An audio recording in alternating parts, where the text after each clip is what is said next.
नमस्कार माता भगिनींनो. तर माझी लाडकी बहीण या योजनेअंतर्गत तर तुमच्या पडताळणीसाठी सुरुवात झालेली आहे अंगणवाडी सेविकेमार्फत. आणि ज्या महिला अपात्र झालेल्या आहे त्यांची याद्या पण अंगणवाडी सेविकेकडे पाठवण्यात आलेले आहे. पण आता बऱ्याचशा महिलाची नावं जी आहे ते याद्यामध्ये उपलब्ध नाही आहे. म्हणजे बऱ्याचशा महिला जातात अंगणवाडी सेविकेकडे, पण त्यांची नावं जी आहे हे याद्यामध्ये राहतच नाही आहेत. तर आता अशा महिलांनी काय करावं लागेल? तर ह्या जी यादी आलेल्या आहे, ह्या कोणत्या महिलांची असणार आहे?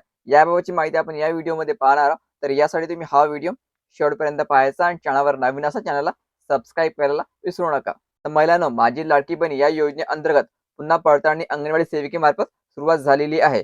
कारण बऱ्याचशा महिलांचे अर्ज या ठिकाणी अपात्र करण्यात आलेले होते आणि त्यामुळे नोव्हेंबर-डिसेंबरचा हप्ता त्यांना मिळाला नव्हता. तर या कारणामुळे आता पुन्हा पडताळणीला सुरुवात केलेली आहे. तर सर्वात महत्त्वाचं, ह्या ज्या याद्या जाहीर करण्यात आलेल्या आहे, यामध्ये फक्त ज्या महिलांची ई-के-वाय-सी चुकलेली आहे, अशाच महिलांची याद्या या ठिकाणी उपलब्ध करून देण्यात आलेले आहे. व महिलांनो, बऱ्याचशा महिलांची अर्ज करताना ई-के-वाय-सी चुकलेली होती. जे ऑप्शन त्यांनी निवडलेले होते, ज्या ठिकाणी अगोदरच्या ई-के-वाय-सी मध्ये होय निवडायचं होतं, त्यांनी नाही निवडलेलं होतं. अशाच महिलांच्या यादीमध्ये नाव जास्तीत जास्त आढळून येत आहे. आणि ज्या महिलांनी आपली ई-के-वाय-सी केलीच नाही, लक्षात ठेवायचं, ज्या महिलांनी आपली ई-के-वाय-सी केलीच नाही, त्यामुळे त्यांना नोव्हेंबर-डिसेंबरचा हप्ता आला नाही, तर अशा महिलांची नावं यादीमध्ये आपल्याला सापडत नाही. लक्षात ठेवायचं, ज्या महिलांनी आपली ई-के-वाय-सी केलेली नाहीये, अशा महिलांची नावं या ठिकाणी यादीमध्ये उपलब्ध नाहीये, दिसत नाहीये.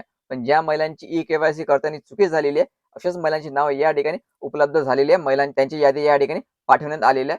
जर तुमचं नाव यादीमध्ये नसेल, तर तुम्हाला आता ऑनलाईन ई-के-वाय-सी प्रक्रिया जी आहे, ते पुन्हा सुरू होण्याची शक्यता आहे आणि याची वाट पाहणे गरजेचं राहणार. लक्षात ठेवा महिलांनो, तुमचं जर नाव यादीत नसेल, तर तुमची जी ऑनलाईन ई-के-वाय-सी प्रक्रिया आहे, पुन्हा सुरू होणार आहे आणि यासाठी तुम्हाला वाट पाहावी लागणार आहे. कारण कमीत कमी याला फरवरी महिन्यात लागू शकतो. फरवरीनंतर या प्रक्रियेला सुरुवात होण्याची जास्तीत जास्त शक्यता आहे.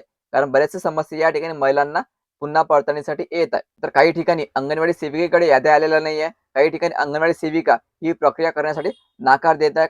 अंगणवाडी सेविका महिलांना बरोबर उत्तर देत नाही, बरोबर माहिती सांगत नाही. अशा बऱ्याचशा समस्या ज्या या महिलांना येत आहे. तर ही जी प्रत्यक्षरित्या ई-के-वाय-सी सुरू आहे, ही पूर्णपणे होत नाहीये. बऱ्याचशा महिलांना या ठिकाणी अडचण येत आहे. तर यासाठी आता पुन्हा ई-के-वाय-सी ची प्रक्रिया ऑनलाईन पद्धतीने हे सुरू करणे गरजेचं आहे. पुन्हा हे पोर्टल सुरू करण्याची आवश्यकता आहे. कारण बऱ्याचशा महिलांचे नाव यादीमध्ये आलेले नाहीये. बऱ्याचशा महिलांची ई-के-वाय-सी अजून पूर्ण व्हायची आहे. तांत्रिक अडचणीमुळे बऱ्याचशा महिलांनी आपली ई-के-वाय-सी केलेली नाहीये आणि अंगणवाडी सेविका पण ही जी प्रत्यक्ष पडताळणी आहे, हे करण्यास नकार देत आहे काही ठिकाणी. अशा बऱ्याचशा समस्या महिलांना येत आहे. त्यामुळे पोर्टल सुरू करण्याची आवश्यकता आहे. हे जे पोर्टल आहे सध्या तरी सुरू होण्याची शक्यता कमी आहे. हे मार्च महिन्यामध्ये सुरू होऊ शकते. व्हिडिओ महत्त्वाचा जास्तीत जास्त शेअर करा आणि पुढील अपडेटसाठी सबस्क्राईब करायला विसरू नका. धन्यवाद.